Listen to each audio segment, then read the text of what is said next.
I knew I had something. So really, when I had the bare bones of it, almost like I was trying to pitch the story to myself as if I was a film producer. I'm like, oh yeah, this can work. This can work, and it's going to blow your mind away. It's amazing how you see when you read that book the way that God was the author of my life, and everything was leading me up to that place in the space where I ultimately did walk away from Mr. Pena and finish this book. It's when you know that, there's a surrender that takes place. The opinions expressed in the following program are those of the producer and not necessarily those of WKTV Community Media.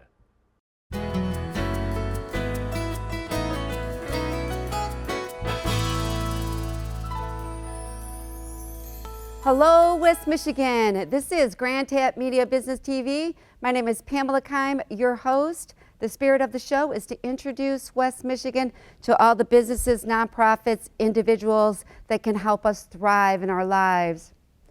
Have you ever wondered why some things just, every time you go to try something, it doesn't turn out well? Or you look around and say, why can't I have that success? What am I doing wrong? Well, we have a great guest. This is going to be part 2 interview we have with Hunter Charneski. He is the newest author in West Michigan, and he has just published a book. It's called The Way Out of Self-Sabotage into Self-Mastery. He is here today to talk about how he suffered from self-sabotage. He was doing many things and everything was going south, and he had to think about what he was doing wrong. And many of us do think about that when we start having failure after failure, or just things aren't working out, or we're just going down the wrong road, or maybe you're just meeting the wrong person or people in your lives that can't help you. I want to welcome to Grand Tap Media Hunter Charneski, and he is, like I mentioned, the new author, and we're going to be talking about his new book, and I am sure there is something in this book that is going to help you change your life. Thank you very much for being here, Hunter. Oh, thank you for having me, Pamela. All right, so like I mentioned, this is part 2, and the first part of it was everything that led up to the book. So you might want to check that out on my YouTube channel. That would be able to find that, the whole interview. So we're not going to go through all of it like we did, because we already covered a lot of it, but we are going to highlight it because some of it's in the book, and we are going to cover some of that. All right, so let's just start off. Once again, who are you, and why would you write a book on self-sabotage? Can you see this thing? Obviously, there's a lot of life experience in this that you are going to be sharing with us. Just the highlights for everybody that don't know you, and what led you to say, you know what, I need to write a book on this, because I'm sure there's other people that are dealing with the same problem. All right, so once again, welcome to the show. So who is Hunter Charneski? Well, first and foremost, I'm a man of God. I am a father. I'm a husband. I am a writer. I'm a keynote speaker on self-sabotage. And what I do during the day is I'm a district manager for Empire Hospitality Group. I oversee the Grand Rapids market for Subway restaurants. As far as your second question, what prompted that book was ultimately a question that I write about in the introduction of that story. So on January 22nd of 2023, it was a Sunday, I got out of my bed that morning. I walked into my office and I wrote this question on my blackboard. I wrote, why do we sabotage ourselves? And just having that question staring at me in my office, it demanded me to answer it. And the only way that I knew how to do that was by writing. And so that's what I did. I just started writing and pulling from my past experiences, pulling from my childhood, pulling from any and all self-sabotaging activities that I had took part in for the greater part of 2 decades. And 18 months later, here we are. Well, I know you've always said that you wanted to be an author, and you actually wanted to be an author on horror. Is that right? Correct? Yep. Horror. All right. So that's a big jump from writing, this type of book. So, but it happens to be your first book, correct? It is. On that one. So we'll probably see many more on this. All right. When you talk about self-sabotage, we hear that term, and maybe people are out there saying, well, maybe it was bad luck. I mean, what led you to realize it was self-sabotaging yourself, or maybe it was bad luck, that you just met the wrong a bad decision. Did you really think that you were being the cause of that, or did you think it was just the circumstances, how you grew up? Because it does show in part one, you're difficult. You know, you didn't have your father, and you're like, but you had a great stepfather, which is really great. That not many people even have that. But then you start to self-reflect, and you were on the verge. I will share with you on part one. They share with it. You were on the verge of becoming a multimillionaire. You had everything behind you. Everybody was, you know, a little bit. You want to tap into that just a little bit, so they can go back to the interview one. But anyways, you were on the verge of just pulling the trigger, and your whole life would be changing. You wouldn't be sitting here today, that's for sure, right? You would be sitting, well, I will have to be honest, you probably would be sitting at today's show or whatever to talk about something like this. So what happened that, you know, did you think that you were self-sabotaging that moment, that you were going to pull the trigger? Were you confused on that? Did you have to think to yourself, am I doing this again? Or did you really think, there's something here, I need to do this book? It's an amalgamation of all those things. So yes, I, through self-reflection, deemed that a lot of this happened and was happening to me unconsciously based on some of the things that happened in my childhood. So one definition of, or I guess the predecessor, what gets us into this place and space of self-sabotage is something that I talk about in that book. It's pretty much the villain of that book, and it's something called default. And so what default is, to put it poignantly, as Francis Xavier once said, if you give me the child, Pamela, he said, I will until he is 7, I will show you the man. And so what he was talking about was this place and space in our brains. There's a region in our brain called the default mode network. And it takes those experiences, those traumas, those dramas, in those formative years, those first 7 years, roughly speaking, and it ingrains in us our personal reality. So our personal reality in childhood becomes our personality in adulthood. And so one example that I come back to time and time again, and I've done everything when it comes to self-sabotage. I joke in the book about having a PhD in the subject matter. My parents, my mother and my father, they had a fractured relationship. They were together one week, off the next, together one week, off the next, verbally abusive to one another. You heard all this? And yes, and I was still in diapers at this time. And then I always would ask my mom when I was in college and as a young professional out in the real world, why, whenever I had peace and serenity and stability in my relationships with women, that I would just muck it up. I would do whatever it took to make sure that there was chaos. Because that's what love looked like to me when I was a child. So conflict. Yeah, it's the old saying, more is caught than taught with children, right? We're so hyper observant at that age, we're just sponges. And so that was what love looked like to me. And then I began to, and that was my personality, that was my personal reality as a child, and that was my personality as an adult. If I wasn't in a roller coaster of a relationship, then I didn't have a relationship as far as I was concerned. And I was none the wiser to that. That was just, that's all I knew. That's what I was familiar with. Right? And you mentioned losing my father. So yes, my mom met my little brother's dad. His name is Andy, good man. And this was shortly after my dad had been diagnosed with terminal brain cancer. And so I was legally adopted at the age of 4. I was reunited with my dad when I was 13 going on 14. Did you ever see him in that time? Decade gone like that. Yeah. And so then when he passed away going into my freshman year of high school, well, that just fit the narrative for me, a narrative of a victim. Well, he was taken away from me. I was taken away from him as a toddler. He was taken away from me as a teenager. That makes sense. And so then that only perpetuated my default of being a victim and constantly in the throes of chaos and calamity and all of those things, until I got to a place in space where I was stranded in the desert in Phoenix, Arizona with $44 to my name, and I was suicidal. And I finally admitted myself into therapy. And Molly was my therapist, was her name, Molly.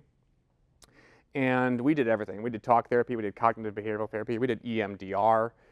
But it was really until she got me to start becoming conscious of my unconscious thoughts, I had to start thinking about what I was thinking about. How'd she do that? Ask you questions? How did she do that? Yeah, how do you even, if you were looking at somebody was saying, okay, I'm going to go into therapy, a lot of people do. They stay in it way too long with the wrong therapist. They don't grow. They're still the victim mindset, okay? They blame everybody. They just associate themselves with family. We all hear this story. At least I do. Okay, so what did Molly say that turned the narrative around to look at you and say, how are you looking at this, Hunter? How are you, taking this information, all this data, and spilling it out to the world? She used a concept that she called the 3 C's: catch, challenge, change. And so you have to become a governor of your thoughts, which is incredibly hard work. I don't know how many thoughts we have a day. It's easily north of 20,000. And the thing about it is 90% of the thoughts that we're having today are the same exact thoughts that we had yesterday and will be the same thoughts that we have tomorrow. So you have to become a governor of your thoughts by catching each thought that comes into your subconscious. What is that thought? Is it something that sounds or is it explicit, like, I am unworthy, I am not good enough, I am miserable, I deserve to be miserable, I am not lovable? You catch that thought, and then you challenge the thought, Pamela, by simply asking the question, does this thought serve me? And if it doesn't, you change it. You flip it on its head. You go from I am not lovable to I am lovable. It sounds simple. Simple does not mean easy, because as I said, you have to be constantly on guard, thinking about what you're thinking about all day. And in this quick fix society, people probably won't adhere to that, because you gotta do the work.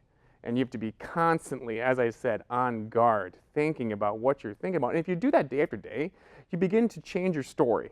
And when you change your story, you change your life. You go from being a victim to a hero. You start looking at things differently. And then, as the saying goes, the things that you look at change, right? How long did that take? Ha! No, Long seriously. time. I mean, if people are looking at therapy today, or even trying it on themselves, buying the book and giving them step by step, this is what I went through, and I wanted you to share one of the stories in here because you said you're a PhD in self-sabotage. How long did that take? Did 6 months, a year? What did it take for you? Well, I thought it took 3 months initially, because I was seeing Molly 3 to 4 times a week for 3 months. You said you were still suicidal at that time? Were you on medication? Okay. Nope. So I was seeing her 3 times a week for 3 months, and then her graduation present to me, my last day, was she said, write your book. And so I was in between drafts of that book, and then I was just looking at it. I'm like, man, this is garbage. I need to be a better writer. So I picked up On Writing by Stephen King, which is his memoir on the craft. Is that how you became? You yep. started doing? Yep. Is it okay? So then in there's a part in the later parts of the book, Pamela, that's just called the writing assignment, and he gives you the parameters, and it's the parameters for a short horror fiction story, and so it's 5 to 6 pages. He just said, just write by the seat of your pants and see what you come up with. It was then that I was like, oh, I kind of like horror, and so I started going into the horror bit, and I did that for about a year. And then, that waxed into selling insurance, which waxed into getting into business with Mr. Pena, which waxed into that one dreadful morning on January 22nd, 2023, why I asked myself the question, why do we sabotage ourselves? And then that book started getting written. All right, I really want to just do a recap when you say Dan Pena. He is the $1 trillion man, if you don't know that. He's a business coach. He turns people into millionaires. Yeah. Very expensive to get into his, they call it the castle, but his program, where you get, one-on-one training, and then you get the best of the best that have done it before. So for our audience, could you share who he is and how you quickly ended up in his castle, and then he quickly ended up on the board? You know what I'm saying? Yeah. And then you pivoting from there, because not everybody gets Dan Pena. If you look him up and you listen to his videos, don't get him on the board. We talked about this in part 1, and that's why we had to go to part 2 and say that's a story in itself. Yeah. So from the ages 14 to 32, right, I lost my dad going right into high school. Formative years for a young man to not. You got into athletics too to escape. It wasn't escape. You're just good at it. I was good at it, but it was also a self-sabotaging activity. It really was. It really was. That was? Oh, Football yeah. was? Oh, You got a scholarship? You thought that was a... Oh, absolutely. Absolutely. Okay. Yeah, absolutely. It was, let me put it to you this way. It was easier for me to find a private investor, to fly to Scotland, and to close Mr. Pena, to be the chairman of my board of directors than it was for me to go all in on the one thing that would have changed everything, which is that book. That's how deep some of these, especially for men, I feel, that's how deep the self-sabotage goes, especially for something like success. And I'm not saying that success is wrong. I'm not demonizing success or the almighty dollar, all of those things. What I am saying is that there are a lot of men out there who self-sabotage vis-a-vis not having that strong parental father figure in their lives when they needed it most, like I did when I was 14 years old. I didn't have one. And so I started seeking the approval of coaches, mentors, idols, business magnates, like Mr. Pena being the biggest and baddest there ever was, ultimately until I got to that place in space where it's like, you know what, this ain't it. This ain't it. This isn't going to heal what was Nope, broken in you. nope. I knew I was a writer when I was 11 years old, Pam, and had I gotten to my deathbed with all the millions of dollars that I would have accumulated with Mr. Pena, I would have been sitting there wondering, well, this is great. You have successfully, and I mean that technically, you have successfully sabotaged yourself from doing the one thing that would have changed everything, which is right there. Now, we talked about Dan Pena walking away from that deal, Yeah. which is huge. For people that don't know, look him up on that one. Well, share us another story that the readers would hear, that why you call yourself a PhD in self-sabotage. I've been very successful in a lot of things, whether it's owning my own business as a gym owner, going from a pole barn in the backyard of my friend's house in Hudsonville to a commercial suite where we're servicing over 100 athletes, to giving that business away to becoming an online consultant for sprint training considerations for non-track athletes for the NFL as well as special forces, to being the greatest first-year agent in New York Life insurance company history in the Michigan General Office, to then launching a healthcare acquisition platform with Mr. Pena, right? And all of these things were just self-sabotage because I was too scared to do what I knew that I was always should have been doing, which is writing. I knew I was a writer when I was 11 years old, and then that buttressed by me losing my dad when I was 14, I just started pursuing the ways of the world, so to speak, and just trying to acquire. I talk about the disease of more in that book. Just acquire more things. Is it like a carrot? As Yeah, they just describe? more. Every time you get there, it's the carrot moves, and you're going further, and you're like, if I just get that, Yeah, just if I get that. it's never enough. It's just an accumulation of meaningless wins, and you feel very hollow after each victory because you know it's vaporous. It's gone as soon as you get it, but that lasts forever. And then what would the reader, and let's talk about the writing. You had to go through all these stories of your self-sabotage. Was that difficult? Oh yeah, sometimes they're very difficult. And then were you afraid you were going to fall back going through those? That I guess you're emotional. Me, I would read it and see it through my eyes, right? I'm like, oh my gosh, look at the, how can this guy has achieved more before people they don't even come close to this when they're in their 50s and 60s, right? What you have achieved. But what did you feel looking at writing these stories? Because you know that it's a lot in here about your self-sabotage, right? Yeah. As soon as I had the story laid out, and because it's really a documented memoir, and as soon as I had the story skeletonized, if that's a word, out, and I could see how the climactic scene was just so ingrained, and also in the inciting incident, which is story speak, I knew I had something. So really, when I had the bare bones of it, almost like I was trying to pitch the story to myself as if I was a film producer, I'm like, oh yeah, this can work. This can work, and it's going to blow your mind away. It's amazing how you see, when you read that book, the way that God was the author of my life, and everything was leading me up to that place in the space where I ultimately did walk away from Mr. Pena and finish this book. When you know that, there's a surrender that takes place, because I think that we all have gifts, and in part of that surrender, you no longer have an instrument. In terms of, for writers, you no longer have the instrument that is the keyboard. You become the instrument, where God is starting to work through you. Right. I mean, you're making works in this world, but not of it. That's crazy. Do you now, since you brought the book has been published, you're going to have your book signing coming up here at Barnes & Noble, and this set is Friday. This Friday, the 1st, it's at this 6 p.m. 6 p.m. Can you recognize it in people now that you do public speaking and they come up to you? What do they say?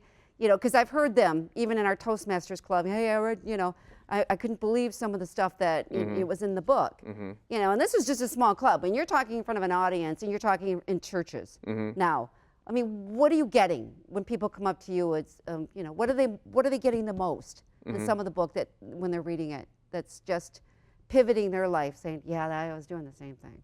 I recognize, I can relate to that. You know, it's interesting, Pamela, because the book was really written for today's self-sabotaging man. I've had wives come up to me and have said, my husband does this. My husband does this. My husband does this. My husband does this. So that's been really interesting because it was really written for the self-sabotaging man, but to have the wives pick it up and read it and then start recognizing, like, honey, you need to read this because you are doing this, right? That's been the most interesting that I didn't expect. But as far as to ask your other questions, yes, there is a lot of, man, cognitive cuss, Hunter. Like I mean, what you were able to do articulating this, that, and how it shows up in a myriad of ways. It's very poignant, but it's because of that, I think it's needed.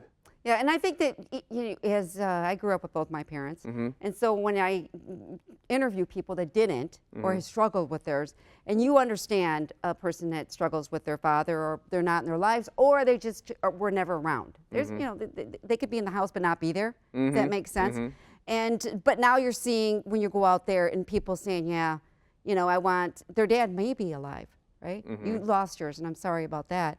But they may say, you know, when I see myself doing that because I went through similar situations. But what would be the one thing in here that you would tell people, you know, take the book because it will, you know, what's in it and one part of it that says this is what you do the turnaround. Yeah. The step. So when I left New York Life in October of 22, so this was maybe a month, yeah, just about a month before I went to the castle, I was working for a smaller insurance firm, and that was cold calling, 300 cold calls a day. I liked that. That was my speed. I liked the cold calls. You like getting hung up on?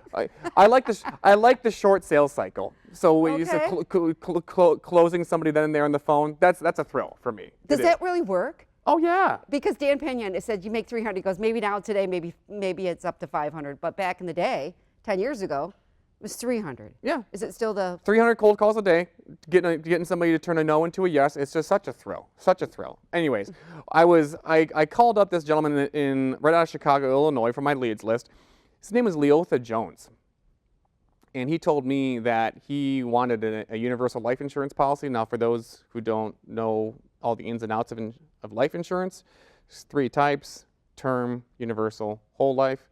So a universal life policy is a permanent term. That's pretty much what it is. You have it till you die, and there's some cash value that accumulates. What does that mean for the person that's selling it? You get a big fat commission. So I was kind of excited when he said, I need a universal life insurance policy. I'm like, fair enough. Let's look at our options.